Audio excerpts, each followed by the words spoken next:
Bueno, hoy vamos a hablar de hipoteca y prenda, de los dos tipos de prenda que tiene el Código Civil. La verdad es que de los derechos reales de garantía son los dos que me parecen más interesantes para ver. Hay algún otro, pero realmente no tiene mucha utilización. Así que vamos a ver esto, más que todo para que conozcan cuáles son los pormenores de cada uno. Me interesa el tema de cómo se constituye, el plazo que tiene de caducidad y todo esto. Vamos a arrancar por la hipoteca, que es el más sencillo. La hipoteca dice el código, es un derecho real de garantía. Bien, recae obviamente sobre bienes inmuebles individualizados, y es uno de los requisitos que se establece también en el contrato, que estén bien individualizados, que continúan en poder del constituyente. Bien, yo soy el constituyente, soy el que va seguramente a tomar un préstamo y voy a dar en garantía un inmueble sobre el cual se va a constituir una hipoteca. Bien. El tema es, en otros derechos, como por ejemplo la prenda, lo que hay es la cosa se traslada al acreedor. En el caso de la hipoteca, la cosa queda en poder del deudor, bien, del constituyente, de quien tiene el inmueble hipotecado. Es decir, el inmueble no pasa a manos del acreedor hipotecario, sino que queda en manos del deudor. Bien, por ejemplo, no sé, yo saco un préstamo de dinero, un mutuo de dinero, y para garantizar el cumplimiento de ese mutuo, constituyo una hipoteca a favor del acreedor, bien, a favor de quien me prestó el dinero. Pero el inmueble queda siempre en mi poder.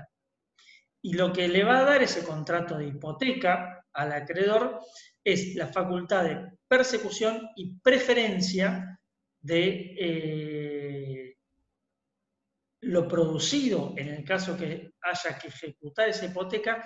Él va a poder perseguir el cobro de la hipoteca respecto de cualquiera y ser un acreedor preferente respecto de otros acreedores que pudieran aparecer. Es decir, ante la necesidad de ejecutar la hipoteca, es decir, de vender el inmueble, de realizar el inmueble, él va a tener una preferencia. Supongamos que yo tengo un crédito hipotecario, le debo, no sé, a otras personas a las cuales le emití cheques, saqué otros créditos por otro lado, le debo a la municipalidad, a la FIF, a ARBA, a medio mundo. El acreedor hipotecario va a tener una preferencia para cobrar antes que el resto. Bien, por eso es tan importante la hipoteca y por eso es, digamos, la mejor garantía que yo puedo otorgar para garantizar, valga la redundancia, el cumplimiento de una obligación. Acá hablamos de dos contratos distintos. Por un lado, tenemos una obligación, en este caso, cuando hablábamos de un mutuo, el préstamo de dinero, nosotros nos dan dinero y nos obligamos a devolver ese dinero. Bien, ahí tenemos un contrato de mutuo. Y por otro lado, vamos a tener una hipoteca, un contrato de hipoteca, un derecho real de hipoteca que nosotros vamos a otorgar en favor del acreedor del mutuo para garantizar el cumplimiento del mutuo. Son dos contratos distintos. Va a ser un mutuo con garantía hipotecaria. ¿Bien? Cuando van a sacar un crédito al banco, esto es lo más común.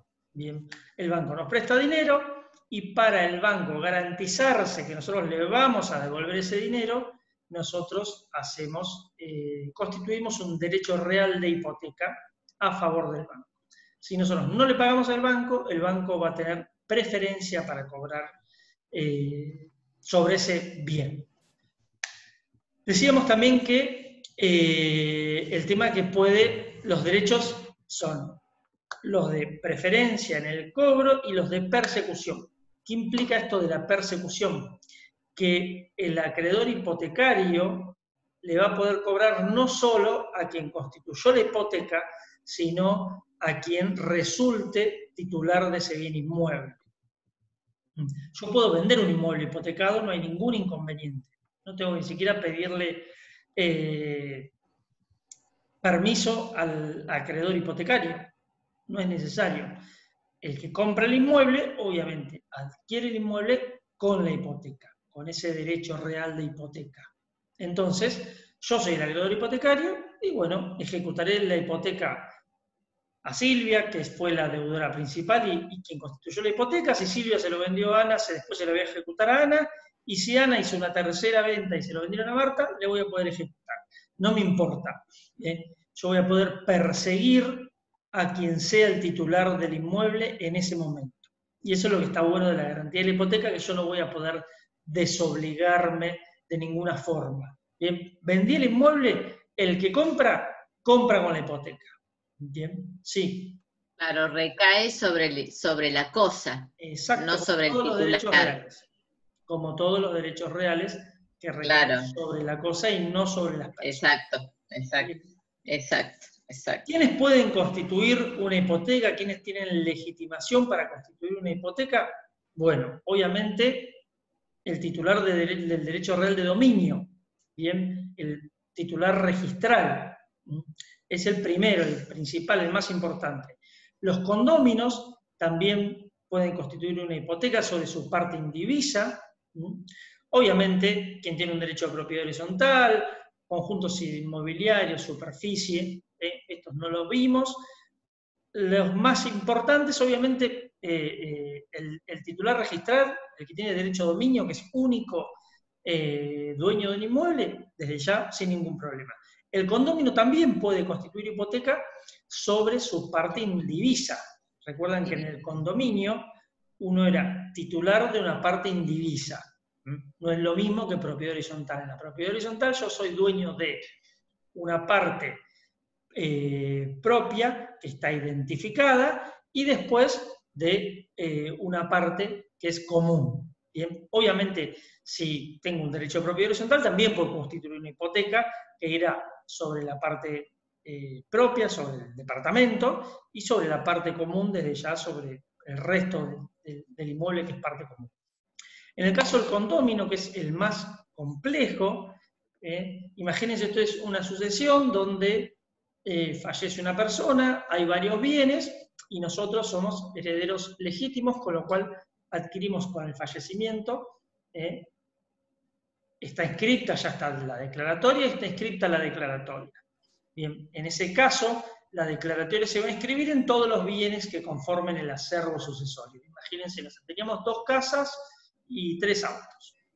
Se va a inscribir la declaratoria de herederos en el registro de la propiedad, en cada una de las casas, va a figurar como titular fulanito, menganito y sultanito, que somos los 3 que fuimos declarados legítimos herederos. ¿Bien?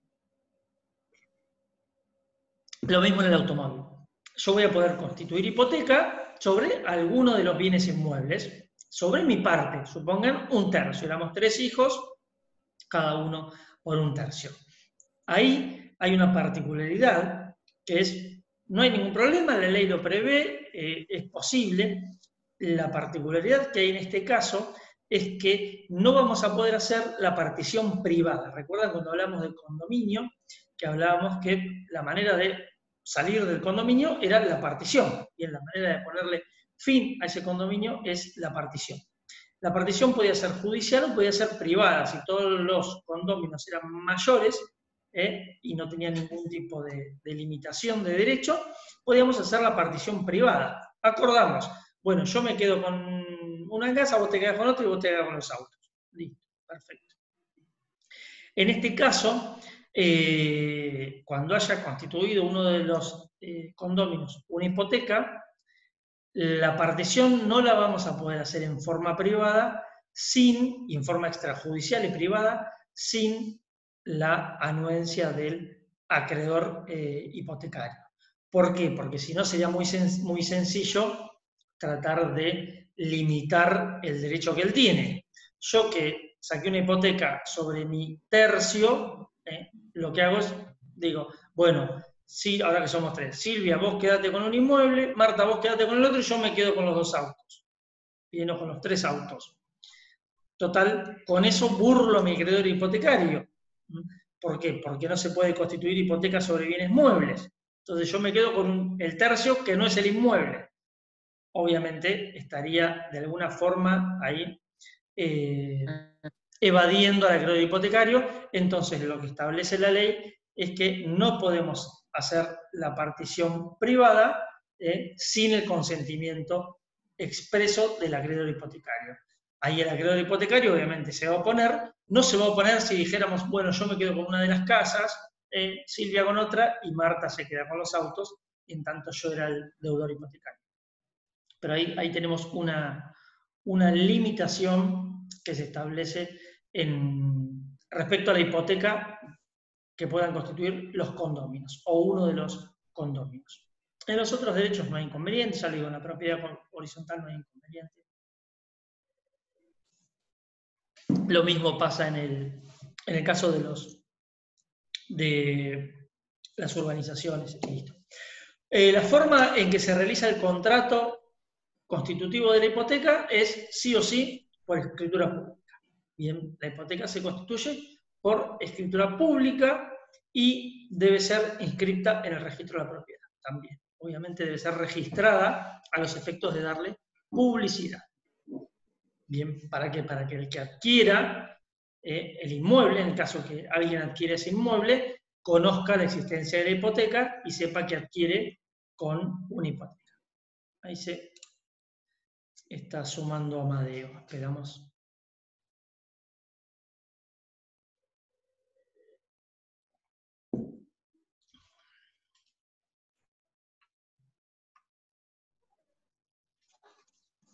Hola Amadeo, ¿cómo estás? Hola, Cristian. Bueno, continuamos. El código también plantea que en la determinación del objeto tiene que ser bien clara la descripción, ubicación, nomenclatura catastral, matrícula, todas las especificaciones necesarias para poder individualizar bien el inmueble. ¿Puede haber hipotecas sobre bienes que no sean inmuebles? Sí, hay algunos, por ejemplo, sobre los barcos y sobre las aeronaves, hay algunas leyes específicas que plantean la posibilidad de hipotecarlos. Pero salvo esas cuestiones específicas, si no, siempre la hipoteca debe ser sobre bien inmueble. Duración de la hipoteca. Acá el código refiere que a los efectos del registro dice la hipoteca se conservará por el término de 20 años si antes no se renueva. Y ahí hay que también hacer un punto. En realidad no es que la hipoteca dure 20 años. Bien, la hipoteca puede durar mucho más. Yo puedo reescribirla cada 20 años. Esos 20 años son un plazo de caducidad.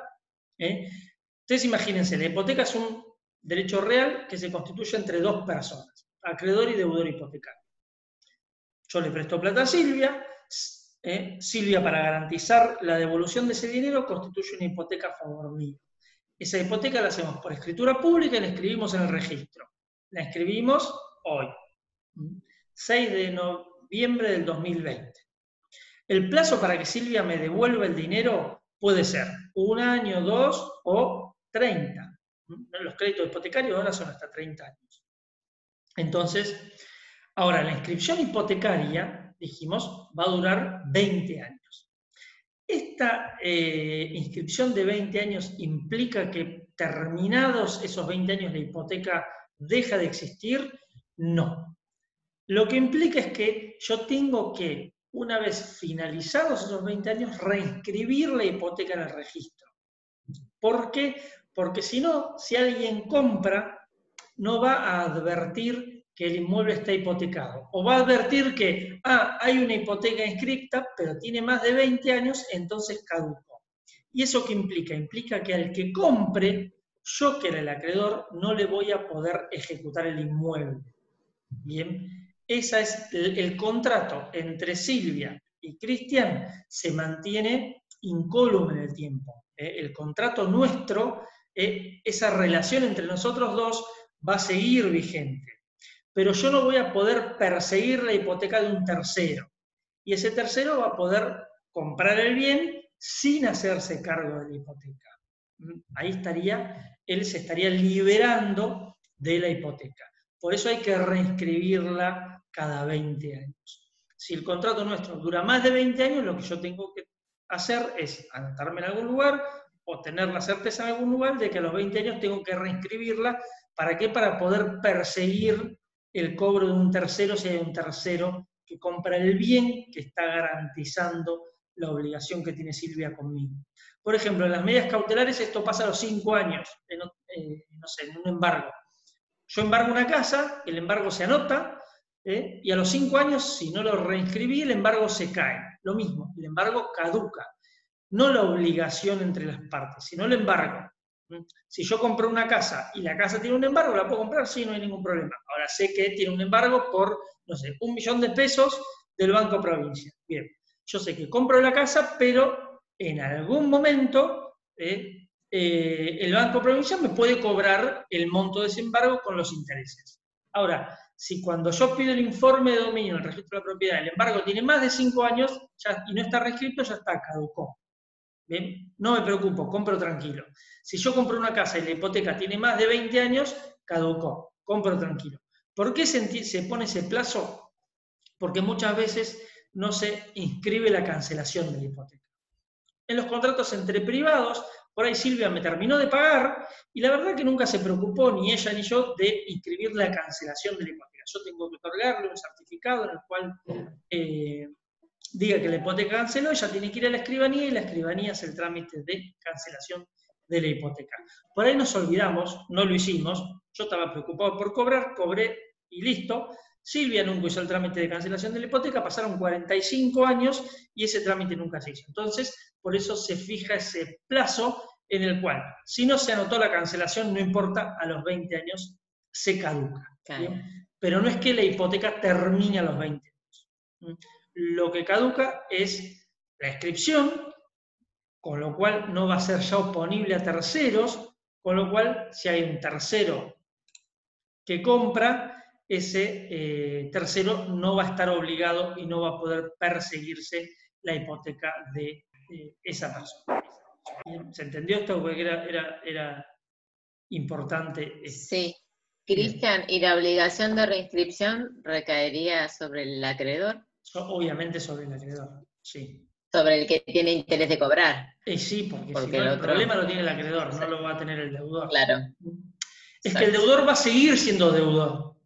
El tema es que ya no va a responder, si pasado los 20 años vende el inmueble, ya no va a responder con el inmueble, va a responder con su patrimonio, con lo que quede de su patrimonio, claro, pero no con el inmueble.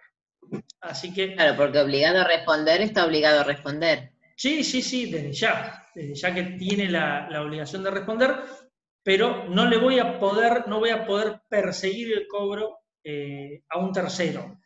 Te voy a tener que cobrar a vos, nada más, con los bienes que tengas. Sí. Pero si la casa la vendiste, lo lamento. Si yo la reinscribí y vos vendés la casa, yo, ante tu falta de pago, voy a poder cobrar ejecutando ese inmueble, subastándolo y cobrándome con preferencia mi crédito. Obviamente no la totalidad, sino lo que no esté satisfecho. Si vos pagaste una parte, voy a ir por la parte restante. Vamos ahora, hipoteca es eso. No dice más que eso el código y no está más detallado que eso. ¿Sí? Lo importante es, por escritura pública, se inscribe en el registro, caduca a los 20 años y sirve para garantizar alguna otra obligación. Bien, la hipoteca por sí lo que hace es garantiza el cumplimiento de otra obligación. En general, un mutuo, un préstamo de dinero. Bien.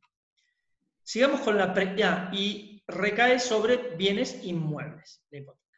Bien, para los que se llegaron antes, hablamos ya hace 20 minutos todo esto. Vamos con la prenda, que es el otro derecho real de garantía, que es también interesante, que es el otro que realmente se usa la prenda y se usa la hipoteca, lo demás no se usa. La verdad es que no tienen casi utilidad. Concepto. Hay dos tipos de prenda. Uno lo regula el Código Civil, que es la prenda común, se llama prenda con desplazamiento también, y el otro está regulado en una ley muy vieja, que es un decreto ley 15.348 del año 46. Después tiene otra ley que es la 12.900 y pico que es también de la década del 60, y hay un decreto, que es el que me interesa que lean, que es el decreto 897 del 95. Yo después se los dejo. Ese decreto lo que hace es ordena el texto de la ley de prenda. La ley de prenda con registro, es la prenda que se registra. La que establece, la que regula el Código Civil es la prenda que no se registra. Hace referencia al concepto de las dos y después trata la prenda que no se registra, que es la que menos se utiliza. Vamos al concepto. Dice el código, la prenda es el derecho real de garantía sobre cosas muebles no registrables. Esta es la prenda que regula el código. Bien. Cosas muebles no registrables o créditos instrumentados. Se constituye por el dueño o la totalidad de los copropietarios, si fueran obviamente más de uno, por contrato, instrumento público o instrumento privado, y tradición al acreedor prendario o un tercero designado por las partes. Y esta es la diferencia con la hipoteca. Recuerden, en la hipoteca yo no hago tradición del inmueble, no le doy el inmueble al acreedor. En la prenda común, por eso se llama prenda con desplazamiento, porque yo prendo esto y se lo doy al acreedor prendario. Bien, le entrego el bien al acreedor prendario. Y después tenemos la prenda con registro. El artículo siguiente del código dice: asimismo puede constituirse prenda con registro para asegurar el pago de una suma de dinero o el cumplimiento de cualquier clase de obligaciones a las que los contrayentes le atribuyen a los efectos de la garantía prestaria un valor consistente en una suma de dinero sobre bienes que deben quedar en poder del deudor. Acá el bien queda en poder del deudor, en la prenda con registro. ¿Por qué? Porque la cosa se registra, ¿bien? Obviamente del deudor o de un tercero. ¿Cuáles son las diferencias importantes en una de estas? En una hay un registro donde se anota la prenda.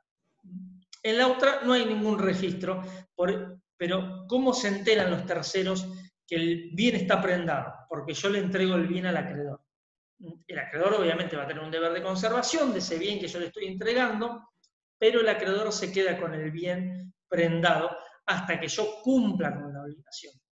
Entonces, supongamos, no sé, yo le digo: Amadeo, te debo 10.000 pesos, para asegurarte el cumplimiento de mi obligación, que te voy a pagar los 10.000 pesos, vamos a constituir una prenda por un contrato privado sobre este celular y yo te doy el celular.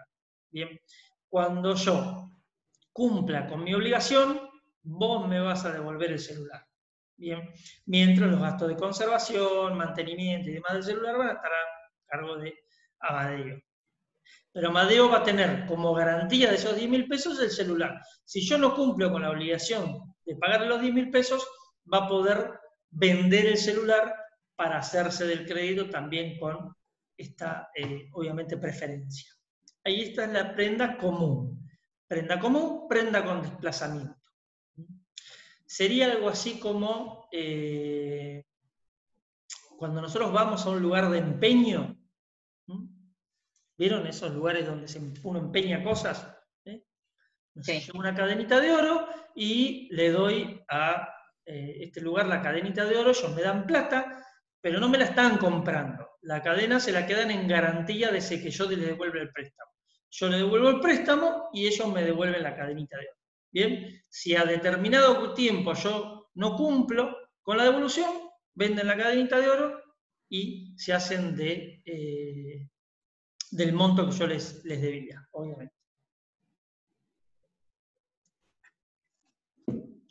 La primera, prenda común con desplazamiento, prenda posesoria, prenda sin registro, y la otra, prenda con registro o sin desplazamiento. La primera no es muy interesante, la con desplazamiento no se ve mucho, salvo este tipo de operaciones. En este caso, el dueño de la cosa de alguna manera pasa a tener un derecho debilitado porque entrega la cosa, ¿bien? Y lo interesante es que la persona el acreedor prendario que se hace de la cosa, tiene que vender la cosa o en subasta pública o tienen que pactar la forma de venta por algún procedimiento especial, ¿bien? Si nosotros pactamos la venta directa a un tercero, está bien, pero si no lo pactáramos, ¿por qué? Porque tiene que asegurarse de alguna forma. Yo casi siempre le voy a dar algo que tiene más valor que la obligación que tengo para con él. Entonces yo tengo que asegurarme de que si él vende la cosa, pueda devolverme el remanente de la venta. Entonces, en general, se pacta algún tipo de subasta o venta en algún procedimiento del estilo para poder mantener el valor de ese bien. Para que no me diga, mira, se lo vendí a un tercero y se lo vendí a 2 pesos. Vamos a la otra, que es la prenda con registro. Bien, la prenda con registro básicamente es la que ustedes conocen de los autos. Bien, cuando yo compro un auto o compro una moto, bien, mueble registrable, se inscribe la prenda en el registro de la propiedad automotor. La Dirección Nacional de Registro de la Propiedad Automotor es la que regula todo lo atinente a la prenda con registro. ¿Solamente puede recaer sobre eso? No, este decreto ley dice que la prenda con registro puede recaer sobre bienes muebles, registrables, no registrables, semovientes, recuerdan que eran los animales en pie,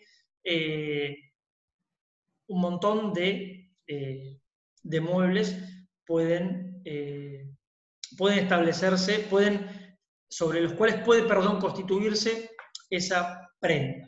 Bien, en este caso no hay entrega de la propiedad, no hay entrega de la cosa, yo continúo un contrato de prenda común de un auto, compro un auto para garantizarse la compañía financiera que me vende el auto o que me presta en realidad el dinero para que yo compre el auto, se lo garantiza como,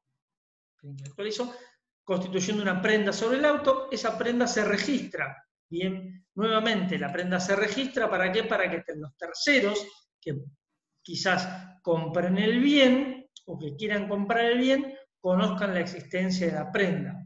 Hasta tanto la prenda no esté registrada, solamente va a tener efectos entre el deudor y el acreedor prendario, no va a tener efectos respecto de terceros. Ahora, desde el momento en que la prenda está registrada, esto va a tener efectos respecto del tercero y va a ser oponible a terceros. ¿Puedo comprar un auto prendado? Sí, sin ningún inconveniente, lo puedo comprar, pero sé que me voy a tener que hacer cargo de la deuda que se garantizó con esa prenda, así que lo puedo comprar, pero me voy a tener que hacer cargo de esa deuda. El contrato puede ser por escritura pública, por instrumento privado, y hasta ahora la posibilidad de hacerlo online.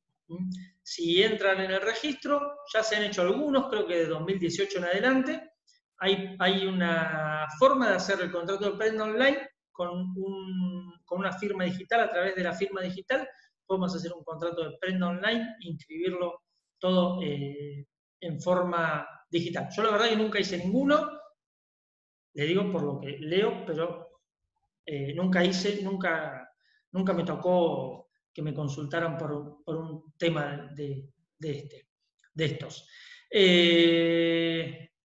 ¿Qué más? A ver, bueno, prenda flotante no es interesante, no se utiliza casi. ¿Alguna otra cuestión? A ver, de la prenda que sea importante. El levantamiento de la prenda también tiene que ser realizado. Acá hay 2 formas de realizarlo. Una es que lo realice el acreedor, que es la forma más común. Al momento de la cancelación de la prenda, el acreedor notifica al registro que se ha cancelado la prenda y solicita el levantamiento de la prenda. La otra forma es que es una suerte de consignación. Yo, deudor prendario, cancelo la deuda a través del pago en un banco público y notifico al registro la cancelación de la deuda. Ahí el registro pone en conocimiento del acreedor prendario esta manifestación que yo he hecho y la cancelación de la deuda, y espera la notificación del acreedor prendario respecto de si se canceló o no se canceló la deuda. En caso de que el acreedor prendario no se expida, esto seguramente va a terminar licenciándose.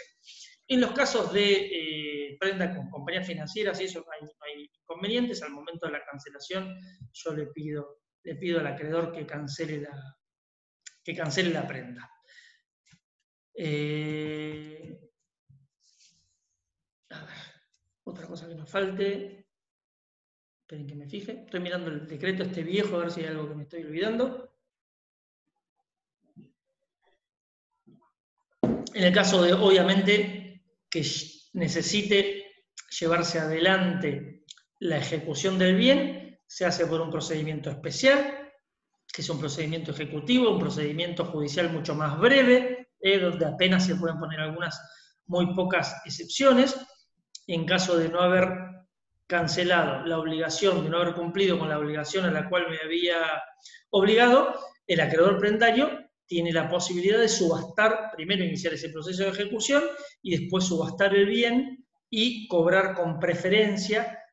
Si hubiera otros acreedores, también van a cobrar esos otros acreedores, pero preferentemente va a cobrar, así como en la hipoteca, en la prenda va a cobrar primero el acreedor prendario. Estaba buscando porque no me acuerdo el plazo de caducidad. ¿Tiene alguna duración como la hipoteca, Cristian? Es una ejecución exactamente igual que la de la hipoteca, sí. Sí. ¿20 años también como la hipoteca? No, estaba buscando el plazo, me parece que, la verdad que ahora estoy buscando porque no me acuerdo, creo que son 5 el plazo, pero ya se los digo.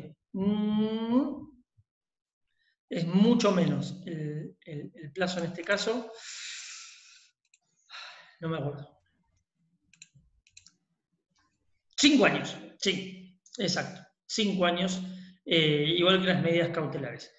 Nuevamente, el plazo es un plazo de caducidad. Esto no implica, yo puedo contraer, yo le vendo a Amadeo un auto y el plazo es a pagarle a 10 años, inscribo la prenda, y lo que tengo que acordarme es a los 5 años de reinscribir la prenda. Bien, Amadeo igual la obligación va a seguir, igual el plazo de pago va a ser de 10 años.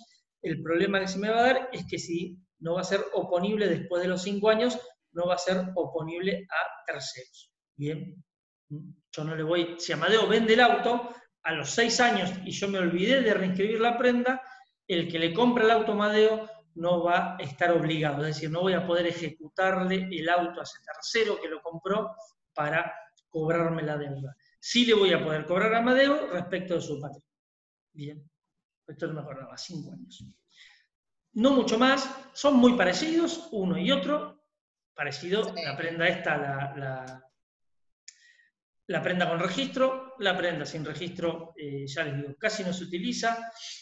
Se puede constituir prenda sobre títulos valores, la prenda sin registro, que se hace con la entrega de los títulos valores. En general, antes ahora tampoco se hace porque ahora los títulos valores, las acciones y los bonos no son cartulares, es decir, no están en papeles, sino que están online y a través de un sistema de inscripción en un banco. Con lo cual tampoco se hace. Antes sí se utilizaba, yo por ejemplo, para garantizar el cumplimiento de una obligación, le daba, en vez de una cadenita, a mi acreedor prendario le daba, por ejemplo, no sé, bonos o acciones de una determinada compañía, y si no cumplía, él los vendía en el mercado de valores. Ahora, como esto es online, es imposible hacerlos, es imposible no, es más difícil, se entregan todavía, y existe la posibilidad de entregar títulos valores como garantía, pero la verdad que no es un contrato que se realice mucho. Lo que más se hace es hipoteca sobre inmuebles, prenda con registro sobre autos o sobre motovehículos. Tampoco se hace prenda ni sobre animales, ni sobre cosecha, ni sobre otra cosa. Bien, la prenda con desplazamiento cada vez es menos común, salvo en estos lugares donde uno deja algún bien para garantizar la devolución del dinero. No hay mucho más sobre esto, así que me quedaría, ya les digo, a ver qué nos queda. Esperen que detengo la grabación.